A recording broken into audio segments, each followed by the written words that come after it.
Ni saya buat report polis ni kena Mamat ni sebab dia call ada nombor. Kalau lain lah kalau dia call macam mana fake account ke mungkin susah lah kan, tapi sebab ada nombor dapat polis dia ugut pakai nombor betul nombor betul lah. Dia tak ada otak. Dia memang tak ada otak. Selamat Hari Raya, tak sabar nak pulang ke desa. Meriahnya raya tak terkata, meriahnya.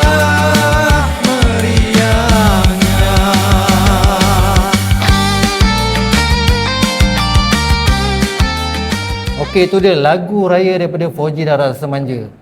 Bukan FOMO Rasa Manja tak FOMO Ada orang cakap bila content creator, influencer dah buat lagu, semua nak buat lagu. Rasa Manja dah ada 3 lagu raya tau. Tahun ni, tahun lepas dan juga tahun bila tak ingat. Tapi 3-3 tu tak top. Okey, Assalamualaikum. Kita bersama dengan Panglima Aduka. So, kecoh Apa cerita sebenarnya? Cerita yang mana satu ni? Banyak Okey lah, sebelum kita masuk yang part yang terbaru ni, kita tanya dululah Panglima Aduka ni siapa sebenarnya? Alright. Dan dibesarkan kat mana, kan? Dan sebenarnya dalam bidang apa sebenarnya? Lakonan ke ataupun dalam bidang-bidang NGO ni sebenarnya? Sebab kita tahu Panglima Aduka aktif dalam teater, dah ada 25 teater, kan? Lepas tu ada filem. Dan macam mana pula terjebak dengan NGO pula ni? Boleh cerita lah. Alright. Daripada kecil sampailah ke NGO ni. Panjang cerita tapi kita pendekkan Kita lah pendekkan je. Okey, nama sebetulnya adalah Pangeran Nurdian Shah. Okey. Pangeran Nurdian Shah. Nurdian Shah. Itu nama sebenar lah, tapi kita jadikan nama tu branding. So saya naikkan nama sebab saya dapat gelar daripada dunia seni silat Melayu dan juga daripada perguruan saya, gelaran Panglima ni. Jadi kalau dalam perguruan ni Datuk Panglima lah. Jadi kita branding kena jadi Tok Panglima Aduka dalam saya punya muka biru lah kan. Jadi gelar Panglima Aduka tu lah ramai orang kenal. Okey, kejap. Panglima Aduka Panglima tu gelaran ataupun sebenarnya pangkat dalam silat? Pangkat dan silat? Betul. Okey. Itulah gelar dan juga pangkat anugerah yang diberikan dalam dunia persilatan yang saya pegang di bahu saya. Jadi daripada dulu sehinggalah sekarang. Jadi dah 4 series dah. Cuma nampak macam muda kan. Kita sama lah. Oh ya ke? Dah 4 series dah. Cuma rahsia lah pada nombornya kan. Tapi 4 series. Berasal daripada bagian Datuk Perak. Anak jati bagian Datuk. Membesar dekat kampung. Belajar silat, berpompang, marhaban, berzanji. Semua dekat kampung. Aktif benda-benda tu? Ya, saya daripada kecil lagi. Daripada umur 6 tahun lagi dah belajar ilmu persilatan, belajar berzanji, marhaban. Orang-orang kampung kan, kita belajar semua benda. Belajar semua benda sehinggalah saya sambung study dan seterusnya. Dan Alhamdulillah belajar ilmu silat ni adalah beberapa perguruan yang saya dah belajar. Dan sekarang ni saya bawa perguruan Gayung Makrifat lah. Saya mengajar daripada dulu sampai sekarang. Sejak pada umur 25 tahun saya mengajar sehinggalah sekarang dah 4 series ilmu Gayung Makrifat ni. Okey. Sebelum Makrifat ni, sebelum Gayung Makrifat ni ada silat-silat lain. Apa benda tu antaranya? Banyak ada permulaan di silat Gayung Malaysia lah. Lepas tu Gayung Pusaka, lepas tu after that belajar Rencong Aceh. Rencong Aceh? Rencong Aceh lah. Rencong Aceh ni daripada family saya lah dekat Sabak Benam. Silat juga tu? Silat juga. Apa bezanya dengan silat Gayung? Dia permainan lebih kurang buah pukul lebihnya lain sedikit. Sebab dia permainan dia Banjar. Macam saya ayah saya Banjar. Kalau Aniring nama tak Korhing. Bagian Serai? Tak, saya Sabak Benam lah. Ayah saya Sabak Sungai Besar. Kita ada pertalian darah agak lah. Banjar. Banjar Bagian Serai? Masya-Allah. Dekat lah tu, tak jauh lah tu kan. Sebab arwah atuk saya ni salah seorang khalifah 13 Mei waktu dahulu. Di Sungai Besar sehingga Tanjung Karang. Kalau orang sebut Al-Muh, atuk saya Atuk Jailani ataupun Bomoh Jailani. Pada zaman dia tu memang orang kenal lah zaman tu. Tu arwah atuk saya. Dia salah seorang daripada khalifah 13 Mei pada waktu itu. Terlibat dia? Ya. Anak murid dia beribu-ribu orang. Dia ni belajar mengajar silat rencong pada waktu itu. Itulah orang kenal Bomoh Jailani ataupun Al-Muh, gelaran dia lah. Macam tu. Dan turunlah kepada saya. Daripada ayah saya pun sama juga. Dia pun orang silat juga, guru silat. Turunlah kepada saya. Cuma saya tak bawa ilmu dia. Bawa tak bawa tu maksudnya apa tu? Sebab saya duduk kat kampung, kampung sebelah mak saya. Abah saya dekat Sungai Besar. Saya dekat Bagan Datuk. Okey. Jadi saya stay kat sana, jadi belajar silat dekat Bagan Datuk lah. Silat Cimandi Serumpun Tunggal. Salah satu daripada perguruan silat yang saya belajar lah seawalnya. Jadi itulah konsep pembelajaran saya sehinggalah saya mengajar ilmu gayung makrifat sehingga sekarang. Dan kalau tanya tadi terlibat dengan teater pun semua ya, memang dah lama dah terlibat dengan teater. Dah banyak sangat teater dah sebenarnya. Dah kalau daripada sekarang 25 tu pada sebelum ni, sekarang dah lebih daripada 30 teater dah saya ada berlakon. lagi. Semuanya watak hero lah kebanyakannya. Tetapi saya dah mula masuk jadi watak villain, watak orang jahat lah kan. Nak mencebur semua macam-macam kan. Dan terlibat dengan lakonan. Lakonan kita pun sebagai stunt, stunt performer. Stunt juga. Stunt juga. Dan pada masa sama sebagai pelakon juga kan. Yang boleh koreokan permainan silat dan sewaktu dengannya. Sekali dengan Cak Oi, sekali dengan Maiza. Itu Sebelum semua tu lupa. Terima kasih kepada Maiza sebab perkenalkan Panglima Duka kan. Maiza Rafika, thank you Maiza. Okey. Alright. Mazhar Rafika ni ramai orang gadis-gadis idolakan dia tu. Sri Kandi kot. Iyalah. Cuma dia tak nak terlalu over dalam dunia persilatan je. Kalau dia over lagi mesti orang ramai kenal dia. Dia punya bunga dan silat tu syahdu tengok. Begitu. Alright. So apa lagi nak cerita? Pasal lakonan. Lakonan. Yang filem tu? Filem antara beberapa filem lah, 6 Jelaka lah antara yang saya ada appear dalam tu. Pendekar Awang, saya ada sekali dalam tu. Dan insya-Allah dalam tahun ni kalau tak ada apa haram lintang, ada sebuah filem Mat Kilau. Dan saya sebagai watak utama Mat Kilau waktu zaman muda. Awak? Ya, saya. Tadi. Ya. Filem tu dah habis syuting dah. Kalau tak ada apa haram lintang mungkin hujung tahun atau mungkin waktu merdeka ke. Wallahu alam, saya belum dapat confirmation lagi. Tahun ni insya-Allah. Tahun ni insya-Allah. Sumpah Keramat Mat Kilau nama dia. Okey, apa beza dia dengan Mat Kilau dengan Pendekar Awang? Okey, kita nak buat perbezaan dia tu. Pendekar Awang ni dia ada fiction sedikit lah. Okey. Tapi masih dalam jalan cerita dia, sejarah dia. Cuma Sumpah Keramat Mat Kilau ni adalah production yang berbeza. Dan dia mengikut tata tertib jalan cerita yang sebenar, mengikut sejarah. Macam tu. So maknanya kata apa yang ada dalam sejarah itulah yang dibawa. Dia tak ada vision lah. Tak ada. Dan saya belajar dengan cucu Mat Kilau sendiri, iaitu Cikgu Al-Ahmadi. Beberapa ilmu perguruannya dalam filem Mat Kilau tu saya tampilkan sedikit. Persilatan Mat Kilau berbeza dengan gayung makrifat. Lain, tak sama. Lain. Lain, tak dia sama. Silat apa kalau Mat Kilau ni? Zaman tu silat tu kita tak tahulah sebab zaman waktu itu belum ada ROS pendaftaran macam sekarang. Jadi dia boleh apa-apa saja silat dia boleh jadi. Nama dia boleh jadi macam-macam. Cuma sekarang ni bila dah ada ROS dinamakanlah silat perguruan tersebut oleh Cikgu Al-Ahmadi. Macam tu. Jadi konsep dia mau kepada gerila lah sebab dia duduk dalam hutan. Jadi dia tak adalah buah-buah yang terus straight aja semua bagai. Dia terus masuk dengan permainan serang hendak masuk, gerila style dalam hutan. Maksudnya tak banyak buah lah kan? Dia pukulan tu yang lebih banyak. Tapi ada tarinya. Ada sebab juga. tarinya Pahang ni terkenal dengan tari. Kalau tak ada tu tak boleh juga. Dia tak cukup syarat dia tu. Kalau belajar ilmu silat Pahang ni, tak ada dia punya permainan tari dia tu, dia tak cukup syarat tu. Boleh tunjuk sikit tari Itu kemudian lah. Jadi benda itulah yang kita belajar dan saya tampilkan dalam Sumpah Keramat Mat Kilau. Tu Mat Kilau sebab dia ada dua hero. Waktu muda dengan waktu dah tua. Waktu dah tua tu saya tak boleh cerita sini lah, nanti nampak lah. Tak boleh reveal lah. Ada dah reveal sebenarnya. Tapi tunggulah nanti. Memang tak boleh reveal lah tu Bukan tak boleh reveal. Okey lah, kita reveal lah. Mungkin sebab ada juga ada teaser-teaser dah keluar. Dah ada lah? Ada. So waktu muda Sumpah Keramat Mat Kilau ada saya. Waktu tuanya adalah Ayanda Galak kita. Lama. Dia dah make up kan jadi. Dia bayangkan Galak dia bersilat. Dia Ayanda Galak ni dia bersama dengan saya pergi berjumpa dengan Cikgu Al-Ahmadi sekali. Udah belajar sekali? Serba sedikit untuk dapatkan konsep dan dia melihat orang lama ni dia tengok je dia dah tahu dah. Lagipun dia memang dah ada silat kan. Dia faham ilmu tu lah senang cerita kan. Jadi dia adalah Mat Kilau waktu muda, muda saya dia waktu tua. Tapi kalau ikut sejarah yang betul, sebab kita tahulah cerita Mat Kilau ni banyak yang diputar belit. Dan sebetulnya dia tak meninggal pun kan. Tapi cerita yang dibawa, naratif dia bawa dia meninggal kan. Dia meninggal. Tak, maksudnya di awal masa muda, masa Yang dia jadi batang pisang tu hilang. Itu waktu tu dia tidak meninggal lagi lah. Sebab dia ada ilmu yang boleh menghentikan jantung tu sendiri. Yang menyebabkan orang tengok, oh dia dah mati. Oh ya. Ilmu orang lama ni. Jadi apabila dia dah sampai nak ke kapan kan apa semua bagai tu, ilmu dia tu naik balik, aktif balik dan terus dia bangun. Oh. Sewaktu tengah nak mandi kan tu, terus dia bangun. Dia hidup balik. Jadi bila hidup balik, orang yang menyaksikan pada waktu itu terus berpakap semua mak kilau hidup supaya orang tak tahu, maka digantikan dengan batang pisang untuk dikebumikan. Jadi pengebumian tu sebagai dummy supaya dapat membohongi pihak residen, menyatakan yang mak kilau tu telah tak ada. Hebat orang lama ni. Tapi betul lah yang pengkhianat sebenarnya pun orang-orang kita juga kan? Orang Melayu juga kan? Ke macam mana? Sebenarnya itu antara dia lah kan. Dia dalam konsep ni dia melibatkan istana. Jadi ada beberapa lah yang jadi buruan kan. Yang tu agak sensitif lah untuk kita cerita kan. Jadi perjalanan dia tunggulah nanti dalam filem tu.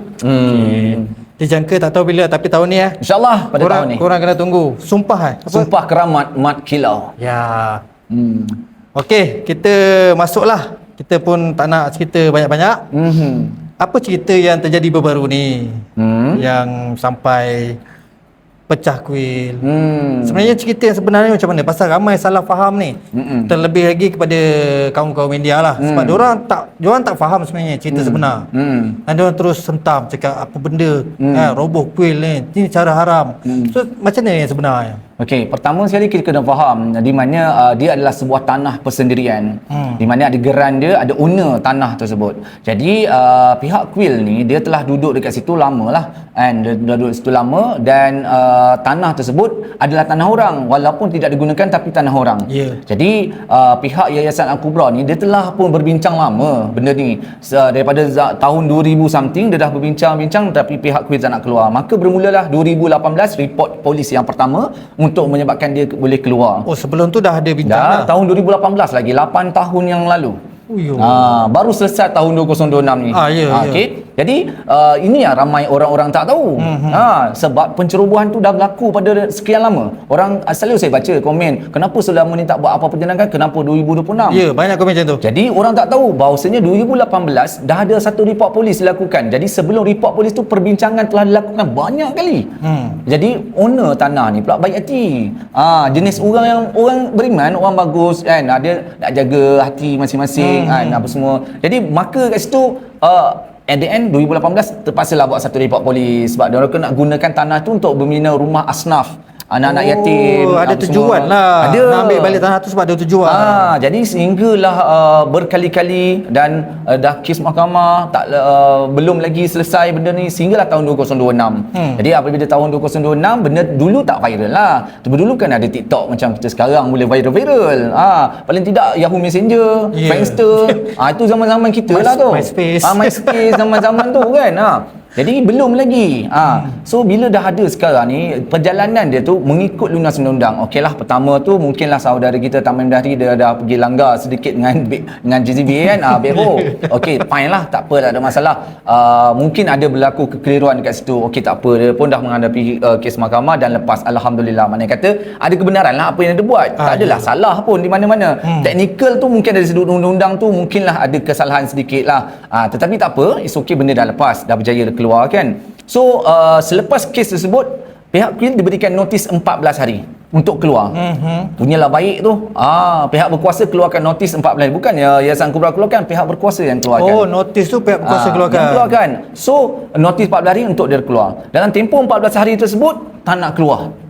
Masih degil lah. Masih degil tak nak keluar. Kalau dia keluar dan tempoh 14 hari tu, apa yang terjadi sekarang macam kami pergi malam tersebut, takkan berlaku lah. Betul.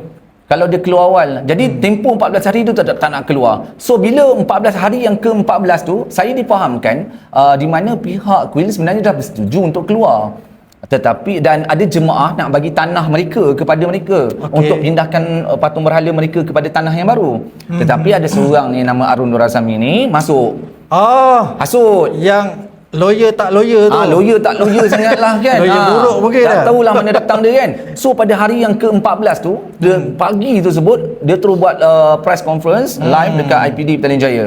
Kononnya mereka ni Cik Ari itulah nama owner kuil tu, terus buat declaration, kami nak keluar tapi tak ada tempat nak pergi, kami tak ada tanah nak tuju. Padahal dah dapat tanah katanya.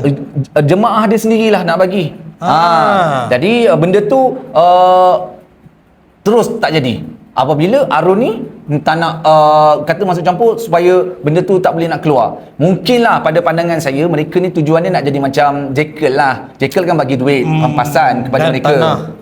Abang tanah. Jadi takkanlah dia nak buat live pada hari pagi-pagi hari ke-14 yang terakhir.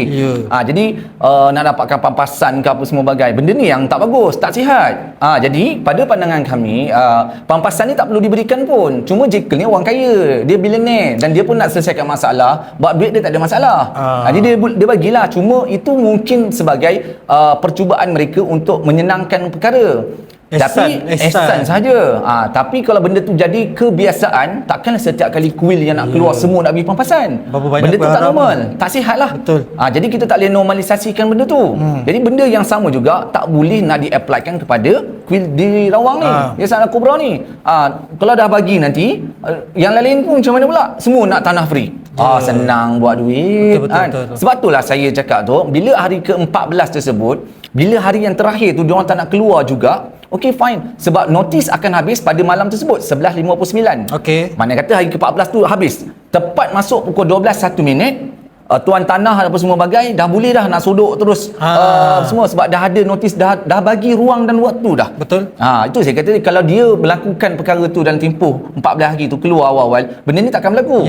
Kami pun takkan masuk campur. Sekarang ni dia tak nak keluar. So apabila dia tak nak keluar, dah habis masuk pada hari yang ke-15.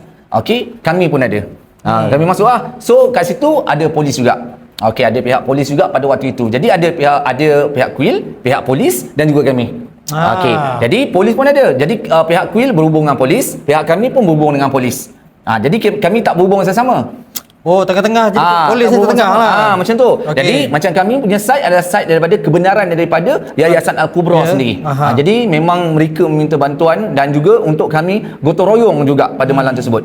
Jadi atas ihsan kami berikan ruang dan masa untuk mereka keluarkan patung-patung berhala mereka. Apa sahajalah keluarkan dulu. Itu kalau ikutkan, kalau kami niat jahat, teruk sangat, kami tak peduli sebab 001 pukul 12 1 pagi dah boleh masuk dah. Jadi kami tak nak benda tu jadi rusuhan, tak nak benda tu jadi perbalahan, ataupun menghormatilah mereka punya agama. Kami menghormati. Berikan ruang pukul 12 pagi sampai pukul 4 pagi. 4 jam mereka buat ritual sembahyang mereka untuk pengaliran. Dia ada 4 Tuhan dekat dalam tu, dia nak pindahkan. So setiap tu ada sembahyang mereka masing-masing. Punyalah kami sabar. Tunggulah 4 jam, kami bagi ruang dan waktu kan. 4 jam dia alihkan semua tu. Dia nak alihkan semua tu sebab mungkin ada ritual-ritual yang dilakukan kan. Tapi masa tu tak ada jadi apa-apa isu panas ke? Tak ada, sebab kami tak kacau. Kami tak usik pun, kami tak pergi pun ke tempat tu. Kami ada berdekatan lah, tapi kami duduk untuk bersahur. Sebab waktu puasa kan kita bersahur lah alang-alang kan. So kami punyalah baik hati, kami bagi ruang dan peluang untuk mereka kemaskan betul-betul clear.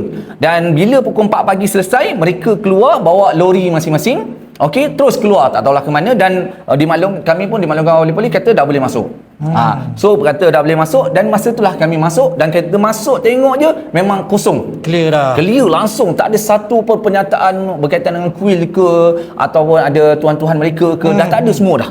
Mana kata zero dalam tu, hanya struktur sebuah bangunan kosong, pondok yang kosong. Itu saja yang berlaku. Jadi apabila berlaku, kita gotong royong lah malam tu. Itu kita clearkan apa yang patut serba sedikit. Sebagai tanda di mana mereka ni sebenarnya dah keluar daripada notis tersebut. Dah masuk hari ke-15, dah terkeluar dah. Itu yang saya cakap tadi. Kalau mereka keluar sebelum 14 hari, sebelum tempoh habis tu, benda ni takkan berlaku. Itu simple je matematik dia. Betul. Kenapa perlu tunggu sehingga hari ke-15? Sedangkan notis 14 hari. Kenapa? Sebab ada penghasut. Ni orang luar punya kerja lah ni kan? Penghasut ni lah yang Encik Ari tu, saya difahamkan dia pun bagus je. Dia bersetuju nak keluar apa semua bagai. Tapi kalau ada hasutan, mungkin dijanjikan something ke apa, kita tak tahulah kan. Nak cuba dapatkan pampasan ke apa kan, nak trial, try and error kan, tapi tak berjaya lah semua tu, sebab kita takkan benarkan benda ni tak boleh dinormalisasikan. Walau di mana-mana kuil-kuil yang tidak berdaftar ni, ataupun kalau sebut kuil haram nanti ada yang terasa, diorang tak suka kita sebut kuil haram, okey. Diorang tak faham sebenarnya haram, maksud haram tu apa sebenarnya.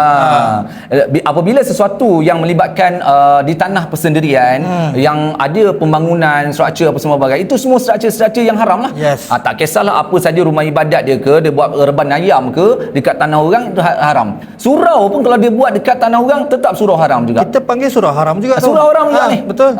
Kalau masjid pun ini masjid haram lah ni. Ya. Sebab Kita kena cakap lah. dibina di tanah orang. Tanah orang tanpa izin. Betul.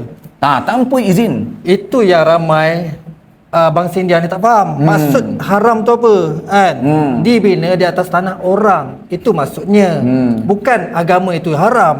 Kan? Jadi kita masuk secara perundangan. Ya. Memang kebenarannya ada. Jadi saya dipahamkan dia orang nak saman fail mahkamah lah apa yang terbaru ni kan. Jadi itu akan membuka ruang kepada kebodohan mereka sendiri. Sebab bila sampai mahkamah akan tengok geran tanah dulu. Betul lah. Siapa yang pegang geran tanah? Siapa yang punya tanah tu? Ya. Bila dia tengok siapa punya owner tanah, dia pergi saman penceroboh, saman owner, sebab ceroboh dia yang ceroboh. Tak ke gila nama dia? Pelik tu. Mahkamah pun pening kepala. Macam mana lah gaya ni kan? Tak apa, tunggulah. Nanti dia orang akan nampak lah perjalanan tu macam mana. Sebab bagi saya, mereka nak try and error. Sama lah macam mana yang dia nak cuba nak dapatkan papasan lah kononnya. Simpati daripada kerajaan ke daripada kan, untuk dapatkan sesuatu pampasan. Jadi saya, pada pandangan saya, tak ada isu pun macam kami penyelesai orang-orang Melayu Islam kawasan kami masuk apa semua kan. Sebab itulah kami cakap, saya selalu dalam live saya, apa saya pesan kepada orang tahu, korang ni komuniti ni, komuniti kuil lah terutama dia, dia kena ada satu dana yang mereka buat khas. Ya. Dan kalau tempat tu tersebut, mana-manalah lepas ni kuil mana-mana yang tidak didaftarkan atau kuil haram ni semua bagai ni, tempat tersebut pertama bayarlah cukai ke ataupun sewa tanah dekat owner tanah. Sebab setiap tahun yang bayar cukai tanah sama ada premium atau tidak adalah owner. Betul.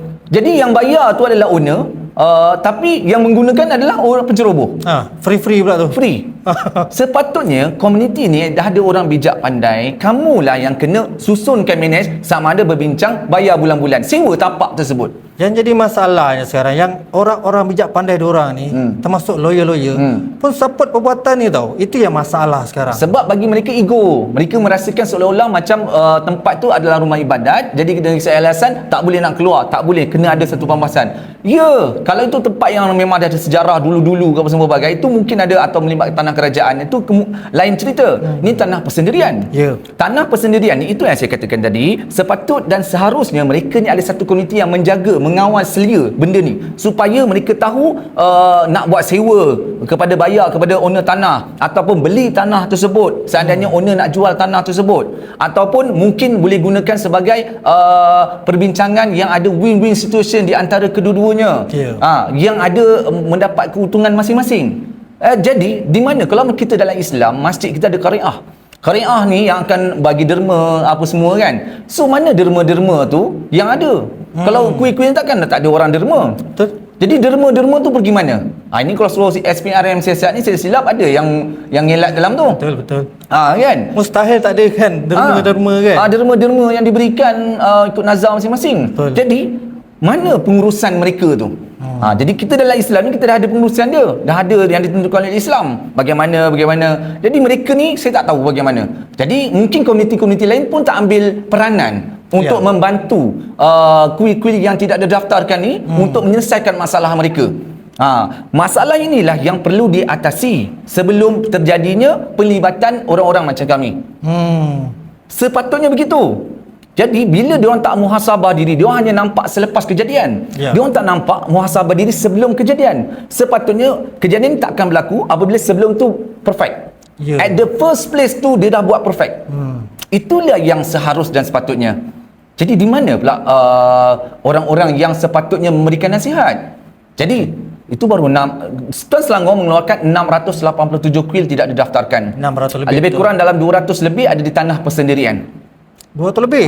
Yang lain tu sebutan tanah kerajaan lah. Itu yang dilaporkan. Jadi maksudnya ada banyak lagi dekat tanah persendirian orang lain. Jadi di manakah tanah persendirian seterusnya? Ada perancangan ke apa ni? Masih ada lagi perancangan? Ada. Tapi kita tak boleh nak maklumkan lah kan. Jadi sebelum benda-benda yang lain berlaku, komuniti India ni, Hindu Tamil ke apa semua bagai, korang kena alert kepada kuil-kuil yang tidak daftarkan ni. Bantulah mereka. Bantu mereka. Macam saya beritahu tadi, kalau kongsi donate dana masing-masing. Kalau tak nak berpindah, beli tanah tersebut. Kalau owner nak jual kat tanah persendirian lah. Ataupun korang buatlah sewa, beli. Jual beli ke, sewa ke, untuk bayar dengan owner. Macam saya kata tadi, cukai tanah dibayar, bukannya kuil yang bayar. Betul. Owner tanah juga kena bayar. Betul. Jadi buatlah sewa. Jadi apabila dapat win-win solution, semua orang happy. You happy, kita happy. Owner happy lah. Betul. Tapi kalau tak ada tu, owner nak happy macam mana? Dia bayar cukai tiap-tiap tahun. Ya. Kalau sikit tak apalah, mungkin banyak. Jadi benda ni lah yang seharusnya mereka perhatikan. Bukannya tengok, fokus dia orang sekarang adalah kejadian yang selepas berlaku. Jangan tengok pada yang selepas. Selepas ni akibat first place. Yang sebelum tu tak betul. Jadi betulkan dulu yang first ni. Ada jumpa mana-mana kuil dekat luar sana yang masih dalam tempoh notis, korang pesanlah kat diorang. Keluar awal-awal. Atau bincang lah. Ada duit, beli tanah. Ada duit, sewa tanah. Itu sepatutnya. Selesai. Mana kata owner tanah pun gembira, you pun gembira. On. Macam orang jual belilah. So benda tu berlaku. Cantik lah. Betul. So yang kehadapan tu takkan berlaku lah. Sebab dah ada win-win station dekat situ. Tapi yang kehadapan ni, anda katalah tuan tanah setuju untuk disewakan, di ke depan kalau tuan tanah minta balik, itu kena bagilah. Itu hak masing-masing itu lah. hak tuan tanah kan. Ikut pada perjanjian masing-masing. Ikut pada perjanjian. Kontrak mesti ada. Ya. Tetapi itulah dinamakan smart dalam pengurusan. Benda tu yang salah. Hari ni orang melihat kepada yang selepas. Apa yang kami dah lakukan. Ya. Kenapa tak muhasabah diri pada sebelum dilakukan? Yang terbaru ni geng-geng panglima semua dikatakan punca kepada bencana-bencana kebakaran yang berlaku. So macam mana nak patahkan balik Senang sangat. Contoh kebakaran dekat Ramadan. Ramadan yang pertama ada angin. Angin kuatlah kemalangan. Angin yang kuat menyebabkan Ramadan tu habis, hancur apa semua bagai. Itu Ramadan pertama. Kami buat kerja Ramadan yang ke-9. Jauh pun lari tu kan. Jauh. Kan? Itu yang dibandingkan dalam video-video. Dan tu kebakaran yang berlaku apa semua bagai normal lah. Kadang-kadang tu diorang shot apa semua bagai nak disamakan. Sebab dalam agama dia ada nama dia karma.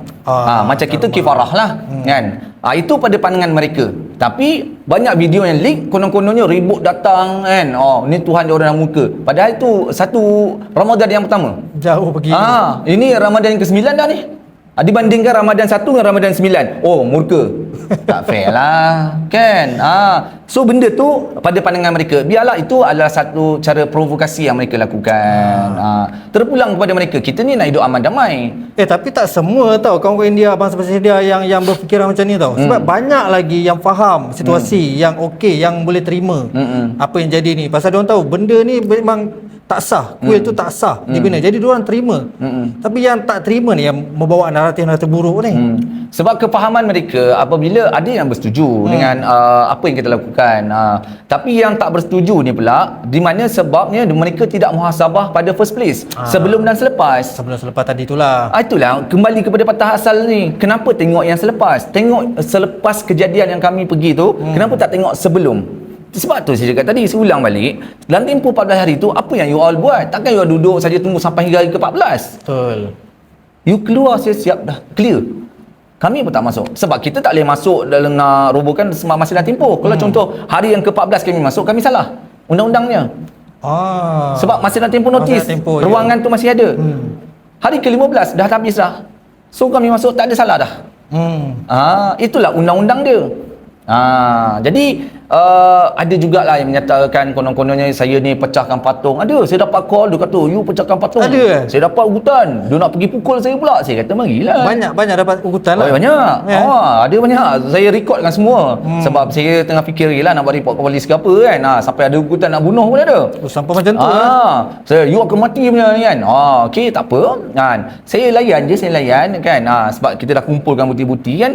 Jadi sebenarnya tak ada pun patung-patung tu yang yang saya katakan tadi. Sebab apa? Kesalahan ni berlaku ada the misleading. Misleading berlaku apabila pihak kuil tak nak buat satu statement menyatakan mereka dah keluarkan patung berhala mereka. Ya, tak ada Dan pada statement daripada kuil. pada malam tersebut Arun Dorasami pun difahamkan dia ada sekali. Jadi dia pun pada esok hari dia tak nak keluarkan juga statement yang dia dah keluarkan semua.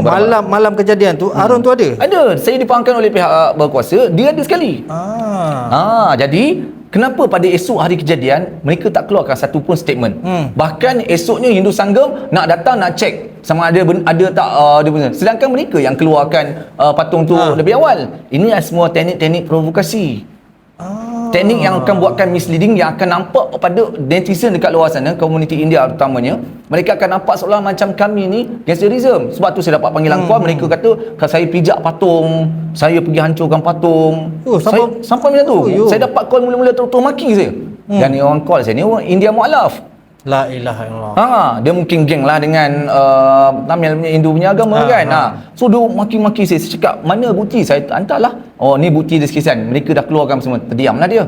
Lepas tu esoknya kami buat live kat TikTok, dan dia mengakulah dia dapat info yang salah. Dan dia minta maaf lah dengan saya. Saya kata okey lah, tak ada masalah kalau dah minta maaf, dan kita 0-0 lah. Kita bukannya nak bergaduh. Benda ni tak perlu kita bergaduh. Kita nak hidup aman damai. Tak, dia sebenarnya bukan pasal isu perkauman, bukan pasal isu agama.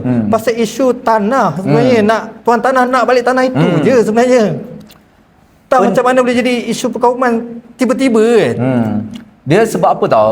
Apabila misleading yang dibawakan, naratif-naratif liar yang dibawakan oleh pihak-pihak penghasut ni, yang menyebarkan cerita-cerita yang tidak-tidak, itu yang menyebabkan nampak perkauman.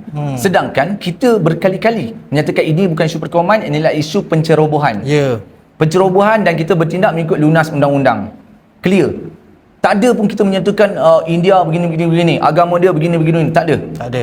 Kita menyatakan inilah isu pencerobohan. Jelas. Tapi bila datang puak-puak penghasut, kononnya kita pecahkan patung, kita tak hormat kuil, kan? Sedangkan malam tersebut dah tak ada kuil apa-apa pun dalam tu. Yang ada hanya tapak kuil je, sebuah struktur bangunan kosong. Kita robohkan. Adakah benda-benda macam sultan-sultan ni nak jadikan negara kita ni ditipu satu musibah macam mana terjadi pada mungkin 13 Mei dulu? Saya harap tidak lah. Tapi kan, ada kemungkinan ke arah situ? Hopefully tidak. Kemungkinan pun saya tak nak. Kenapa? Memang siapa pun tak nak. Tak nak. 13 Mei ke apa, pergaduhan antara kaum ni jangan. Melayu, Cina, India kena berbaik. Kita kena bersatu hati, kita kena berjiwa besar. Apa yang salah kita katakan salah. Yang mana yang salah tu betulkan balik. Tu yang saya kata tadi, saya siap bagi panduan ni. Betulkan yang sebelum tu. Jangan yang selepas ni dah tak berguna dah. Selepas ni ada kejadian tu hanya sekali ni je. Yang 686 kuil lagi yang tidak berdaftar ni macam mana? Takkan nak selepas juga. Yang sebelum ni muhasabah diri balik, cek balik. Kena adalah komuniti yang membantu kuil-kuil yang tidak didaftarkan ni. Jadi bila diorang muhasabah pada benda yang selepas ni tak akan berlaku. Betul. Itu yang sebetulnya. Jangan salahkan selepas. Tengok balik yang sebelum. Jadi tak ada berlaku pergaduhan kaum ke apa semua, tak ada. Dan saya pun tak nak. Siapa pun tak nak. Siapa pun tak nak. Betul. Kita nak hidup aman, damai, cari duit, bekerja, happy, enjoy, bercuti, kerja, happy, enjoy, bercuti. Mungkin kalau paling ingat zaman kita lupa pernah terjadi apa? Taman Medan 2001. Ya. Itu pun dah teruk tau. Kita tak nak benda macam tu jadi lagi. Kan? No point untuk berlakulah lagi benda-benda yang macam tu. Gaduh tu dulu pun banyak ura-ura menyatakan konon sebab kahwin dengan mati.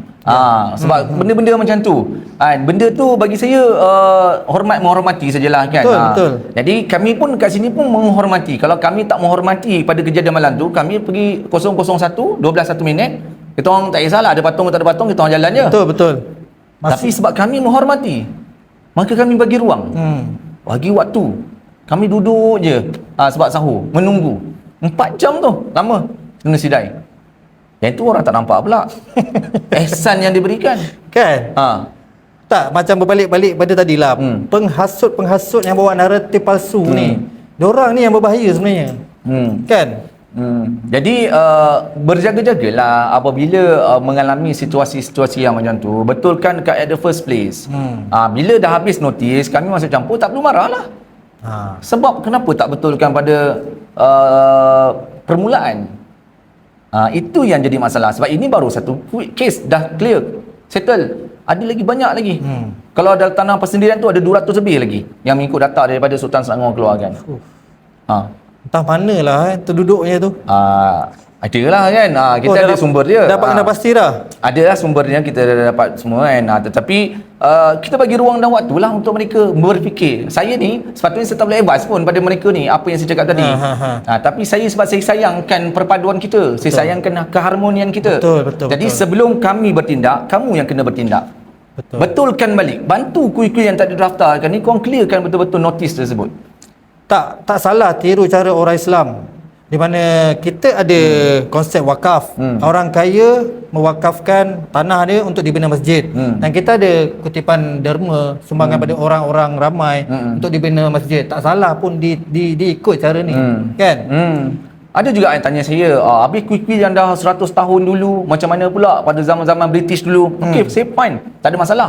Memang kuih-kuih sebab orang India dibawa masuk pada awal abad ke-18 ataupun ke-19.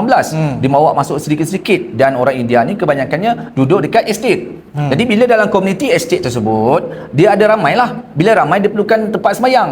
Jadi ada kuil disediakan oleh pihak British pada zaman itu. Diberikanlah tanah tersebut yang tidak digezetkan secara khusus untuk diorang buatkan satu amal ibadat mereka, rumah ibadat lah. Jadi pada zaman tersebut, katalah pada awal abad ke-19 dah ada satu semua bagai. 1800 ataupun 1900 lah katakan kan. So diorang dah ada kat situ. So kita ni bila kita dah merdeka 1957, Malaysia pula dijadikan 1963. Jadi selepas daripada itu ada Akta Kanon Tanah. Baru wujud baru wujud. Jadi macam mana pula dengan kuil-kuil yang ada sejarah, yang dah lama? Itulah kesilapan mereka apabila mereka tidak daftarkan secara documentation. Kenapa pihak kuil waktu itu tidak daftarkan? Kan ramai yang bijak pandai. Daftarkanlah pada waktu itu. Ataupun belilah kongsi yang ramai. Jadi mereka beranggapan rumah ibadat tu tak perlu didaftarkan ke apa, wallahualam, sehinggalah berlaku kes-kes yang seterusnya. Terutama macam kes masa Jekyll lah. Kan kuil tersebut mungkin dah lama dia kata, tapi lama pun kuil tu asal dia kecil, makin lama makin membesar. Jadi tanah tersebut telah pun dibeli oleh pihak Jekyll. So bila dia dibeli oleh pihak Jekyll, kuil tu mungkin dah lama walaupun asalnya kecil, tetapi dalam pemetaan tanah tu telah berpindah kepada owner yang baru. Betul. Jadi bila owner yang baru, makanya sebelum berpindah tu kenapa tak beli? Kenapa tak buat permintaan ke ataupun sewa beli ke apa ke, terpulanglah ikut dia kan. Jadi bila ada orang lain beli, bermaksud tanah tersebut ikut hak kepada owner yang asal, pada owner yang dah beli tanah tersebut. Sama juga macam dalam estate-estate yang ada sekarang ni. Ada juga banyak kuil-kuil yang tak ada daftar, yang kecil-kecil apa semua bagai. Jadi kalau bertukar pengarah dia, bertukar pengurusan apa semua bagai, jadi bagaimana? Masalah lah. Sebab apa? Sebab kamu tak beli awal-awal. Jadi kalau pengurusan tu tak suka, and mungkin awak hari ni awak, esok saya. Awak okey dengan tu, saya tak okey dengan kuil yang ada. Saya nak guna tanah tu untuk saya bina office. Awak masa zaman awak okey, zaman saya tak okey. So nak tanah dia tak ada pilihan. Takkan nak marah pula kat situ. Betul. Melainkan dia kata dalam bincang beli. Tanah tu khusus untuk tu. Sebab tu Islam ni indah. Betul. Islam ni indah. Kita ada tanah wakaf, ada orang yang sedekahkan untuk beli tanah tersebut. Islam tu indah. Kita ada pengurusan yang sangat bagus. Benda bagus, follow lah. Tak kenapa salah tak kan? buat? Betul. Jadi orang yang derma-derma tu kat kuil-kuil apa semua, kemana duit tu pergi? Patut di audit dah. Dimulakan dengan audit dah sekarang ni. Kemana duit tu pergi? Saya tak nak tuduh apa-apa. Tapi fikirkan sendirilah. Benda logik kot. Mustahil kuil tak ada orang bagi sumbangan. Kan? Jadi ke mana duit tu pergi? Kenapa tak fikirkan pasal tanah? Sebab itulah konsep dia adalah betulkan daripada peringkat awal. Kita ni berasimilasi, bertukar zaman. Dulu handphone pakai 32 sen, guna volley folding. Kompos sendiri. Kompos sendiri, masuk note. Baru kita akan dapat. Sekarang dah tak perlu masuk note. Bunyi terus. Betul. Habis tu, ni sejarah dulu. Sejarah adalah sejarah. Dan sejarah tak mungkin berulang. Bak kata tomok. Benda itulah yang kita kena faham. Bila dah bertukar pada benda yang baru, kita kena mengikut pada edaran yang baru. Kena adapt lah. adapt. Ha. Dan ramai orang bijak pandai. Betul. Dalam komuniti India pun ramai orang bijak pandai. Saya tak kata orang India bodoh ke apa. Ramai yang bijak pandai. Dan saya tak bermusuh dengan mana-mana India pun. Tak bermusuh untuk apa? Tak, sebenarnya orang Melayu daripada dulu sampai sekarang tak pernah bermusuh dengan mana-mana bangsa lain pun. Tak pernah. Kita boleh hidup selesa aman damai kot sampai sekarang. Jadi kenapa sekarang ni nak timbulkan isu yang panas-panas macam ni kan? Sebab mereka melihat yang selepas berlaku. Mereka tak melihat yang sebelum. Tak, dia sebetulnya balik-balik kepada yang penghasut ni. Kan? Penghasut ni. Tapi kenapa korang boleh fikir secara logik Korang dah tahu itu bukan lawyer tau. Lawyer tak lawyer, dia bukan lawyer. Tapi kenapa korang boleh ikut cakap dia? Itulah dia kan. Fikir-fikirkanlah. Inilah dia. Yang penting kita nak aman damai. Kita tak nak bermusuh dengan siapa-siapa. Kita melaksanakan tugas mengikut undang-undang. Yang mana salah perlulah nak minta kata tertib. Mana saya pun kalau saya salah, saya akan direman, akan dipenjara. Saya kena akui saya dipenjara. Tak apalah. Kena sebulan ke 2 bulan ke. Kalau dah saya salah, nah macam mana saya penjaralah saya. Kan? Sebab kita melanggar peraturan yang ada, undang-undang yang ada. Tapi kalau kita tak melanggar, orang nak penjara untuk apa? Nothing. Betul. Orang nak hukum kita untuk apa? Nothing. Benda dah melanggar undang-undang. Itu yang kita kena ingatlah sampai bila-bila, betulkan pada at the first place tu. So Panglima, apa pula perancangan lepas ni? Perancangan dia sudah apa tu? Yang bab kuil ni kita tahulah akan ada kesinambungannya kan. InsyaAllah lah kan. Tapi yang lain-lain ni macam aktiviti silat ke? Aktiviti itu tak akan diteruskan dengan Perselatan. Kita ada banyak program-program silat yang kita akan laksanakan bagi macam dunia silat. Saya ni merupakan naib presiden Persatuan Dunia Silat Melayu Malaysia. Naib presiden. Ya. Jadi kita ada lebih kurang dalam 137 perguruan silat di dalamnya. Dan benda ni adalah di mana kita buat program kerjasama dengan Muzium Negara. Jadi kita akan tour ke semua muzium-muzium dekat Malaysia ni. Kita akan buat program. Dinamakan sebagai Gema Pusaka Warisan. Gema Pusaka Warisan. Ya, itu nama program kita. Setiap muzium yang ada dekat Malaysia ni. Jadi kita bekerjasama dekat situ untuk panggil pelancong-pelancong untuk tengok kesenian ilmu persilatan, budaya bangsa kita, busana Melayu kita, cara membersihkan keris kita, sejarah-sejarah Melayu. Tempat pertama kita akan buat adalah pada April nanti, hujung April di Muzium Kota Johor Lama. Pada hujung April kita akan buat dekat sana lah. Itu program pertama Gema Pusaka Warisan dalam dunia persilatan. Jadi insyaAllah ramailah yang akan turun nanti di Johor nanti. Jadi kita akan jemput juga orang daripada Indonesia yang berdekatan, Batam, Tanjung Pinang, Kepulauan Riau ni kan. Semua akan datang. Singapura punya wakil akan datang. So dia akan jadi international event lah. Okey. Ada aktiviti yang disediakan kat sana lah masa tu? Banyak sangat-sangat. Sebab kat sana ni banyak makam-makam lama. Makam-makam Sultan, makam Puteri Dara Putih, makam-makam Johor Lama. Sebelum adanya Johor Baru sekarang, dia ada Johor Lama. Jadi kat Johor Lama sepanjang pesisir sungai tersebut banyak makam-makam sultan-sultan yang ada. Kerabat-kerabat yang ada ni. Jadi banyaklah sejarah-sejarah mistikalnya. Yang itu yang kita dedah. Ada juga Ya, ada. Sepanjang sungai ni.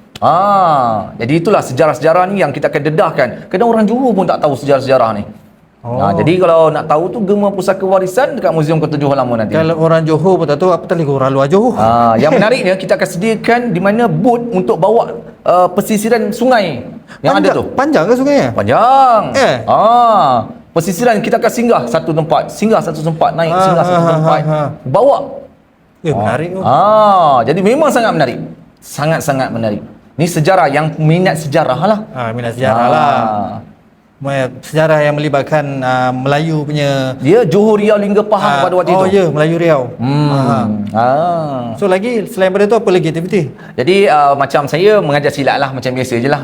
Bulan Ramadan ni kita tak adalah bersilat sangat lah. Kita banyak beramal. Untuk lepas raya nanti kita akan ada buat gelas balik lah semula. Itu je lah mengajar, kembangkan lagi dunia persilatan. Dan saya bergerak aktif dalam NGO ni apa semua memang sejak daripada dulu lagi lah. Daripada dulu lagi memang bergerak aktif dengan NGO dalam isu-isu yang berkaitan dengan agama, bangsa, tanah air tu memang saya akan keluar lah. Itulah. Memang saya akan kerap keluar. nampak muka Panglima je keluar kan. Saya tak suka hanya sekadar hero dalam filem. Ini pandangan saya lah. Dalam filem ni kita semua boleh jadi hero. sebab diangkat. Di luar filem pun kita kena jadi hero juga. Dia macam tu. Barulah dia betul jati diri Melayu tu ada. Amanah yang kita beri gelar anugerah tu bukan saja-saja suka. Diberi selempang bukan untuk bergaya. Diberikan gelar Khalifah Kesisian bukan untuk hanya pegang nama. Tetapi tanggungjawab yang perlu dipikul. Malulah orang-orang yang menerima selempang-selempang, anugerah-anugerah, tapi bila ada isu berkaitan agama bangsa kita ni, di mana muka-muka wajah anda? Meremang-meremang dengar Tapi betul lah tu. Betul. Amanah ni yang perlu ada. Jadi bila tak ada amanah tersebut, dia rasa aku duduk support di belakang dia. Perkataan duduk dalam diam, bergerak dalam senyap ni, senyap sangat dah semuanya. Duduk terlalu lama senyap. Terlalu lama senyap sampai hujung raya ke-10 nanti baru habis. Ataupun bergerak dalam gelap. Gelap sangat sampai kami tak nampak gelap tu gelap mana. Tak nampak dah gelap tu. Benda tu dah tak valid dah bagi saya zaman sekarang ni. Perkataan-perkataan macam tu dah tak valid. Menyatakan kami berada di belakang. Memang belakang saja. Tak ada nampak kat depan. Dan belakang tu pula belakang kawan lagi. Lagi belakang. Sampai hanya boleh lambai tak dengar suara. Asyik-asyik muka Panglima Duka kat depan. Asyik-asyik muka Tok Cindai kat depan. Asyik-asyik muka Ustaz Marzizi kat depan. Mana muka-muka lain ni? Betul. Macam tu. Sebab saya akan meninggal juga. Saya perlukan ada pelapis-pelapis baru.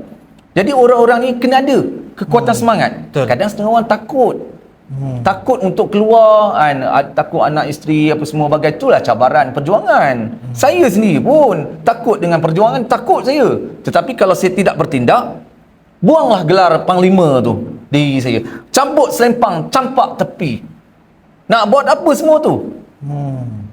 Bawa gelar tapi tak ada fungsi. Bawa selempang, majlis makan-makan ramai. Ya. Tu selalu sangat. Majlis makan-makan ramai. Bergambar, foto. Bila sampai isu-isu, tak apa, kami sokong dari belakang. Tak apa, kami bergerak dalam diam ni, kami akan lakukan. Takut ke hadapan. Kenapa berjadi macam tu? Dah tak valid bagi saya. Ayat-ayat macam tu dah tak valid zaman sekarang. Kata mempertahankan abata agama bangsa tanah air. Mana dia kan? Itulah yang saya kata tadi kan. Saya tak kata pada semua. Ada juga orang yang tak nak ke depan tapi dia bagi sumbangan dalam bentuk wang untuk pergerakan-pergerakan. Tetapi boleh dikira dengan jari. Tak ramai Tak ramai. Contoh, kita buat seruan untuk buat report semalam kepada MPS dan juga kepada IPD Gombak. Seruannya beribu-ribu yang like. Berbelas-belas ribu yang like. Berpuluh-puluh ribu yang komen. Yang datang 300 lebih je. 300 lebih orang je. Mana yang lain-lain ni? Bagi alasan sebab bulan puasa, selepas solat Jumaat, dah promo 2 minggu awal. Ambillah cuti half day, saya siap. Kalau betul jiwa yang kerja sendiri tak nak datang juga. Alasan? Takut, sama je, buat report pun tak guna, kita ni pun tak guna. Dia bukan pasal guna tak guna. Kekuatan tu menunjukkan kita ni bersedia. Ya, betul. Jadi bila bawa gelar dapat apa semua bagai, tak melaksanakan tugas tersebut, itu yang orang tuduh saya ni terpaling panglima, terpaling pejuang. Kita ni bermati-matian berhubung dengan SB, berhubung dengan pihak berkuasa dan sekian-sekian semua bagai. Kadang keluar masuk dalam bagi keterangan semua bagai, dituduh terpaling panglima, dituduh terpaling berjuang. Sebab kan kita nak suruh diorang bersama dengan kita. Itu pun tak mau. Tapi dituduh pula kita pula macam tu. Kan? Ramai yang benci dengan saya. Tak, kalau tak nak support jangan tuduh ke apa kan. Diam. Kalau tak nak support diam, cukup diam kan. Kata kita yang terpaling poyo, over sangat. Kalau kita duduk senyap, marah, cari mana orang silat. Bila berlaku mana orang silat, tak ada. Iyalah. Ni Tamim Dari dah kena apa semua bagai, dikepung oleh orang-orang India apa semua bagai. Mana gangster-gangster Melayu ni? Tak ada pun tolong orang silat. Mana tak ada tolong. Bila kita keluar, apa benda orang silat ni? Dia buat apa ni? Poyong sangat ni. Sepi-sepi tak kena Ini yang jadi masalahnya. Kau nak apa sebenarnya ni? Tapi itulah yang saya kena hadapi. Yalah. Sebab saya pun ada banyak kelemahan. Saya macam kita manusia, ada kesalahan. Kita ada aib yang kita tak dibuka oleh Allah SWT. So bila aib kita terbuka nanti orang hina habis-habisan. Ya. Sedangkan dia tak nampak kebaikan kita yang 1000 tu. Satu kesalahan kita saja habis menghancurkan semua kebaikan-kebaikan kita. Yang ini yang kita tak nak. Ya. Jangan bila satu hari semua ada aib masing-masing, masalah masing-masing. Perjalanan itu apabila tidak disukai, makanya itulah yang dilontarkan. Itulah yang dikeji dan dihina. Bila buat melakukan orang anggap sebagai hero, waktu tu tak nak pula cakap apa-apa. Yang paling tidak terpaling panglima, terpaling perjuang, terpaling poyo, terpaling over, Terpaling Melayu lah. terpaling Melayu. Allahumma salli ala Muhammad wa ala ali Muhammad. Benda inilah yang menjadi masalah, dilema dalam hati-hati orang Melayu. Terutama dalam orang yang membawa kepada perjalanan agama bangsa dan tanah air. Sebab ujian kita lagi berat. Yalah. Ujian saya pun berat. Ujian kawan-kawan semua pun berat. Tapi seberat-berat mata memandang, berat lagi bahu memikul. Jadi perjalanan ni perlu disokong oleh semua orang. Betul. Dengan amanah yang diberikan, kepercayaan yang diberikan, janganlah dibazirkan. Lagi satu saya nak selit sikit lah kalau boleh. Kita orang Melayu ni ketepikanlah fahaman politik ni, perbezaan fahaman politik ni. Politik ni yang buat kita ni berpecah belah. Sebenar-benarnya. Kau tak nampak lagi ke? Bersatulah kita. Itu je sebenarnya. Kita lemah pasal politician yang melemahkan kita. Ingat tu. Berapa banyak parti Melayu kat Malaysia ni? Siapa cakap? Berapa banyak? Cukuplah 2 atau 1 cukup. Tapi dah lebih daripada 5 kot. Kan? Dah cukup. Berhenti berpolitik, kita bersatu. Itu je sekarang ni. Kita kuat bila kita menyatu dan bersatu. Politik ni ada waktunya boleh diguna. Ya. Tapi kebanyakan waktunya janganlah diguna. Macam kami buat himpunan konvoi ke MPS dengan IPD, kami tak libatkan politik. Orang politik nak masuk sebagai ni, kau sebagai orang biasa je, penyokong je. Nak duduk kat depan tak nak. Sebab orang akan nampak benda tu ada political. Ya, betul. Jadi kita memang keluar daripada NGO silat ni, keluarkan daripada orang politik ni. Dia hanya jadi penyokong sahaja. Itu sudah memadai. Biarlah kami ke depan sampai kami tidak ada peranan ataupun untung dan rugi berkaitan dengan cari makan. Tak ada. Sebab tu influencer-influencer ni ramai je influencer-influencer yang followers ramai. Tapi berapa ramai yang nak menceritakan pasal agama bangsa tanah air? Dia orang buat parodi ramai. Bila isu-isu macam ni tak ada. Sebab apa? Cari makan. Boleh cari makan.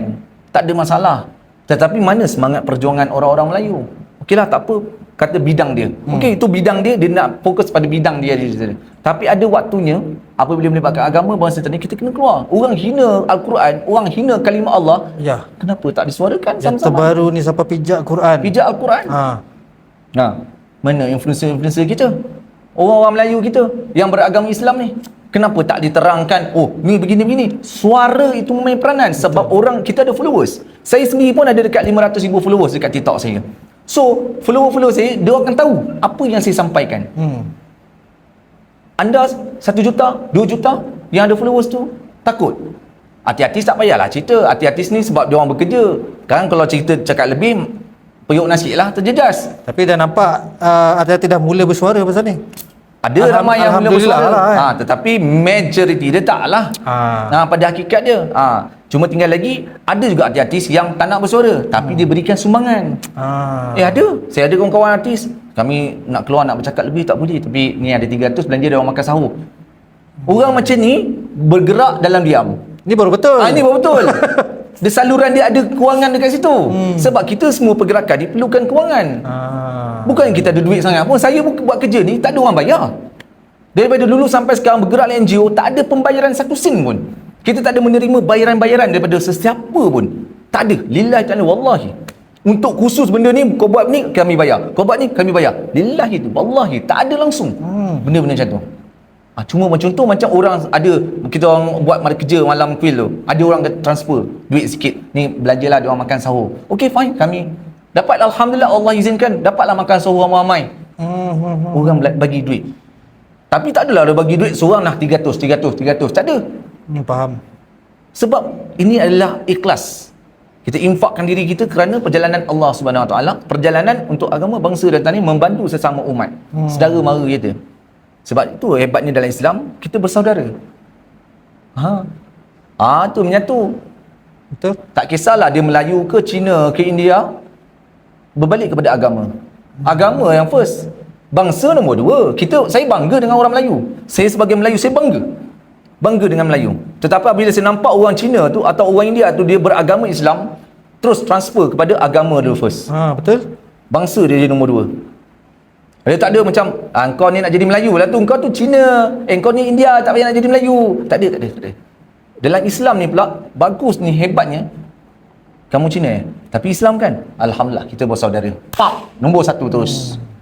Dia tak jadi nombor 2. Sebab itulah alif ba ta sa syariat menyatukan kita semua. Itu hebatnya Islam, indahnya Islam. Kekuatan kita bergabung dan meletup, boom. Meledak. Okey. Sebelum kita nak mengakhiri lah, boleh cerita-cerita sikit tak kini pasal naratif juga ni? Banyak orang luar kan, kalau kita bercerita pasal Melayu ni kan dulu disinonim dengan ilmu-ilmu contoh macam kebal kan. Tapi bila disampai kepada orang ramai, tiba-tiba dia cakap berdamping dengan jin lah. So macam mana kita nak betulkan naratif tu balik? Baik. Saya tak nyatakan, saya tak menafikan di mana ada juga kebal yang menggunakan jin dan juga pendamping. Ada. Menggunakan ilmu seru-seru, masuk ke dalam badan jadi tak sedar, tak talut semua bagai ni. Ada. Tetapi kita kena faham, ada juga ilmu yang begitu, dia kebal ni istilah Melayu. Kebal, perisai ni shield yang diguna pakai pada tubuh badan kita melalui daripada haqul yakin pada tubuh badan kita, yang menyebabkan Allah memberikan maunah kepada kita. Kalau ditakdirkan, kalau sepatutnya potong tangan dengan samurai, tahan itu putus sepatutnya, tapi dia hanya koyak saja. Itu unlogical dia, ataupun hanya sekadar terguris saja. Itu unlogical dia, benda keluar daripada adat. Sebab dia meyakini kepada Allah SWT yang satu, tanpa menggunakan pendamping, tanpa menggunakan apa-apa saja perantara. Oh, boleh Ada ilmu yang begitu. Tetapi kebal ni apabila disebutkan dalam Melayu, bila kita sebutkan dalam yang lebih positif, dia adalah perisai tubuh, keyakinan hakul yakin pada tubuh badan kita. Itu sebab kadang-kadang kalau kita tengok balik sirah Rasulullah pun, Rasulullah pakai baju zirah apa semua bagai. Khalid Al-Walid pun pakai baju zirah sebagai, pecah-pecah baju zirah dia apa semua bagai. Tetapi bila meninggal dekat medan perang ni, berapa ramai yang meninggal kat medan perang? Tak ramai, tak sampai, kalau tak silap saya, tak sampai 100 orang yang syahid di medan perang. Kebanyakan semua syahid dekat luar medan perang. Khalid Al-Walid berjuang semua bagai. Panah tu dituju dekat dia banyak kali, pedang semua bagai, pecahlah bala je. Perisai shield hancur dah. Tak putus pun. Meninggal bukan dekat medan perang. Jadi kalau kita tengok itu sirah. Kalau kita tengok kembali kepada orang-orang Melayu pula bagaimana? Sebab ada hakul yakin tu. Keyakinan dia kepada Allah SWT. Oh, keyakinan Keyakinan, maunah Allah berikan kepada dia. Jadi tak ada pun kebal. Kebal ni istilah tu hanya istilah orang Melayu. Sebab kalau nak terputus, putus juga. Kalau nak berdarah, berdarah juga. Tak mustahil benda tu akan berlaku. Dia bukannya belajar kebal memang confirm kebal. Tak ada. Tak macam tu pun. Tak ada pun macam tu. Cuma dijadikan sebagai satu ikhtiar. Kalau menjadi, alhamdulillah. Kalau tak menjadi, gunalah kederat kamu sehabis-habisan. Pada waktu darurat, pada waktu yang diperlukan. Allah Ta'ala yang maha tahu benda tu. Tapi ilmu orang dulu dengan ilmu orang sekarang tak sama. Dulu banyak beramal. Oh, beza kat situ. Dulu tangan dia la ilaha illallah, Allah, Allah, Allah. Sekarang tangan kita scroll. Dia macam tu. Dia scroll. Dulu Allah, Allah, Allah, Allah. Sekarang scroll. Lain. Baru beramal dalam 50 zikir Allah, Allah, Allah, dah scroll. Scroll.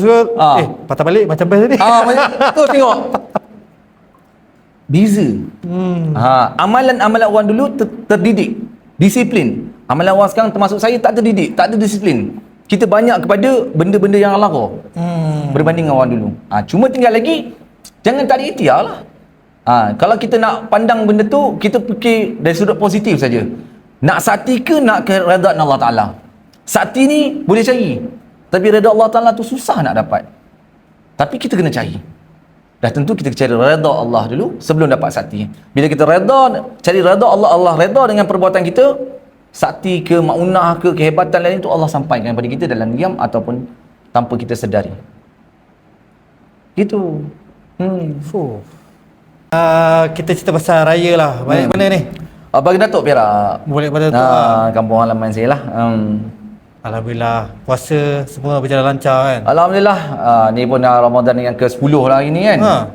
Diam tak diam Diam tak diam, Kejap 10 hari lah, tinggal 20 hari lagi lah untuk kita berakhir raya. Dan saya ambil kesempatan ni lah, saya mohon maaf kepada semua orang seandainya ada sebarang kata-kata saya yang menyalahi atau menyinggung perasaan atau perbuatan saya, sebab itu semua kelemahan diri saya sendiri dan bukan niat yang buruk, tetapi untuk menguatkan diri saya sendiri, mengingatkan diri saya sendiri, sambil mengingatkan sahabat-sahabat lain juga apa yang perlu kita lakukan dengan amanah dan pikul yang kita bawa hari-hari ni. Mudah-mudahan Allah berkati, Allah redha kita, Allah ampunkan kita jadilah umat yang beriman kepada Allah Subhanahu Wa Taala. Dan mungkin ada pesanan kepada orang, terutamanya bangsa India lah, supaya tak timbul sangka yang bukan-bukan dan naratif-naratif yang palsu. Ada apa-apa pesanan untuk orang? Saya tak adalah pesanan apa yang terlalu hebat sangat. Yang paling penting sekali adalah di mana hidup dengan aman damai ni semua punya keinginan. Perang ni kita tak nak. Ya. Dan kita mahukan satu penyelarasan yang bagus di antara kita, hormat menghormati, dan patuhilah undang-undang ketika di jalan raya mahupun di mana-mana sekalipun. Itu saja cukuplah. Okey. Saya ambil kesempatan nak wish kat ni. Saya berharap supaya isu-isu yang berkaitan dengan kuil ke apa ni tak menjadi terlalu panas lah. Kan? Kita harap semua akan cool dan kita balik kepada asal macam mana kita harmoni sebelum ni kan. Kita tak nak gaduh-gaduh kan. Dan video ni dibuat bukan untuk menghentam orang India, tak. Kita nak ceritakan yang sebenar-benarnya, kejadian yang sebenar, apa yang naratif yang sebenar, cerita yang sebenar, supaya tak timbul isu-isu yang tak sepatutnya timbul. Malahan kita ajar lagi cara bagaimana nak mendapatkan kebaikan kepada pihak-pihak kuil yang tidak berdaftar. Ya. Jadi fikirkanlah cara-cara tu. Takkanlah saya nak ajar semua kan. Tapi itu saya bukakan minda supaya terbuka. Betul. Fikir-fikirkanlah kan. Untuk kebaikan ni tau, bukan untuk keburukan, untuk kebaikan semua. Saya pun tak nak pergi roboh-robohkan ni semua bagai penat. Penat. Kita tengah puasa ni apa semua bagai. Yalah. Tapi kalau boleh betulkanlah kat the first place, tu je lah. Okey, terima kasih Parlimen sebab sudi menerima ajakan daripada Rasa Manja lah. Kan, untuk kita bersembang santai di malam puasa ni kan. Terima kasih banyak Parlimen. Alhamdulillah, insya-Allah, mudah-mudahan Allah berkati kita semua. InsyaAllah. Dan kepada semua, teruskan berpuasa kalau rasa nak puasa. Macam pesanan tau. Dan selamat Hari Raya kepada semua. Selamat Hari Raya. Ya. Okey Parlimen. Baik. Assalamualaikum warahmatullahi wabarakatuh. Waalaikumsalam warahmatullahi wabarakatuh.